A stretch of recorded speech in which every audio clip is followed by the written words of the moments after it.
The birthplace of liberty has passed the worst gun control law in the country, and the citizens of the state now have a chance to squash the bill thanks to an effort spearheaded by my friend Toby Leary over at GWorks. And he's going to need a lot of your help in Massachusetts if you're willing to do this. Too often, myself included, we like to complain and bitch and moan about these anti-gun laws, but not often enough does everybody get involved to stop it. Here's a way you can do it. See, gun owners in Massachusetts have initiated the process to place a repeal of the state's recently enacted firearms law on the 2026 ballot. Yeah, I know. It sucks that it's the 2026 ballot, but there's a reason why. It's Massachusetts law. Now, the law that was signed by anti-gun hack Maura Healey, who's the governor of Massachusetts now, is described by her as the most significant gun safety legislation in a decade.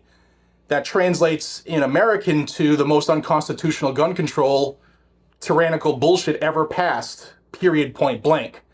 Now, a referendum petition aimed at overturning the law was submitted to the state elections division last week, marking the first step in a multi-phase process that could ultimately bring the issue before the voters.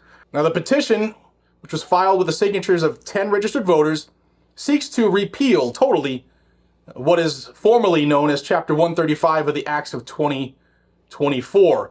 Before I get into this, let's talk about Lear Capital. I want to share some exciting news with you guys and gals. You know I've been working with Lear for a while now because they're a trusted name in the world of precious metal investing. Well, Kevin McDermott, who's the big boss man who founded Lear, assisted the FBI in a nationwide gold theft ring by providing key information that law enforcement used to help save their customers millions of dollars. I chose Lear to help educate my viewers about strategic need to own gold. It protects me and you against the enormous financial challenges we face in America today and likely for years to come. Lear's taught me that hope is not a financial strategy, but gold is. So if you don't own gold and you want to, I recommend you call my friends at Lear. Call 1-800-260-5075 or head over to leargg.com. Links are down below. Get their free information. Ask them the tough questions. They will answer the questions. There's no pressure to buy. There's also a link down below. You can watch the FAQ video I did with Kevin where he answered some of the questions that my viewers had sent to me. If you haven't seen it yet, I recommend you watch it. 1-800-260-5075 or leargg.com. All right, so Jim Wallace is the executive director of Gun Owners Action League in Massachusetts. Jim's a buddy of mine. He's been on this channel before. He said that Goal has initiated the process but will not lead the referendum campaign. Instead, a special campaign committee will be responsible for organizing this effort. So, folks, he's going to need you. Now, Wallace, I've talked to Jim a few times, and we're on the same page. This law is horrible. It effectively bans the Second Amendment, regardless of any argument presented by its supporters. It does a whole bunch of bad things, combats untraceable ghost guns, expands red flag, restricts on who can carry firearms in schools or at polling places or in governmental buildings. And the petitioners are not only seeking to repeal the law, the petitioners being the voters in Massachusetts, but they're also calling for the suspension of the law until the referendum can be placed on the ballot. And that's the big one. Now, Secretary of State in Massachusetts, William Galvin, he's confirmed his office has confirmed the filing of the petition, and he's indicated that the Attorney General's office is now preparing the summary. Once the summary is ready, the petitioners will have 14 days to collect the necessary signatures. This is where you need to step up, Americans in Massachusetts, gun owners in Massachusetts who like to complain. It's our chance now to actually spearhead destroying the anti-gun BS. To suspend the law, the petitioners are going to need to gather almost 50,000 signatures, 49,716 signatures of individual registered voters. Can't be any duplicates. The signatures and information accompanying it has to be legible, and they have to be verified. Now, without the suspension attempt, they only need 37,287 signatures just to get it placed on the ballot.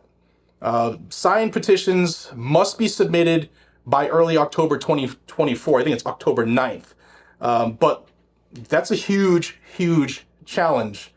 And that's just that makes it likely that it's going to be on the 2026 ballot. Now, supporters of the law, the anti-gun left, they say that it strengthens Massachusetts gun safety measures, and they say it's a response to the Supreme Court's overreach in the New York State Rifle and Pistol Association versus Bruin decision. Now, they say that the law was shaped by input from various stakeholders, which is verbiage of the World Economic Forum, stakeholders, to include law enforcement, gun owners, and community advocates. The only gun owners who would help make this are anti-gun hacks. There was a listening tour that some representatives and the chairman went around the state, but nothing that was offered by actual gun owners was put into the bill. Meanwhile, my buddies at Goal, they've already filed a federal lawsuit challenging the new law's provisions on firearm licensing, with additional lawsuits expected to follow. And while I can't say what I know, the next one is going to be a doozy. Oh, take that, Maura. One that we've all been wanting something like this to happen. It's coming. The law, like I said, regulates ghost guns, requires registration of serialization of firearms, prohibits the use of 3D printers to manufacture guns. You can't even sell a 3D printer if its sole or primary intention is stated to be firearms. It will ban, and it does ban, it's already signed, certain CNC machines. So the Ghost Gunner is banned in Massachusetts. It expands the state's assault weapon ban imposed. So if you bought a mass compliant gun after 2016, well, this retroactively makes that illegal. There's new restrictions on machine guns and related components like triggers and bump stocks, stuff like that. This legislation was passed by the Massachusetts House and Senate with huge majorities on the same day, July 18th, 2024. And Maura Healey signed it, unfortunately, on my birthday, July 25th, making it law. Now, in a previous case back in 2022, Massachusetts voters upheld another state law that had been targeted for repeal. And that precedent suggests that the upcoming referendum on this new firearms law will face a similarly contentious battle.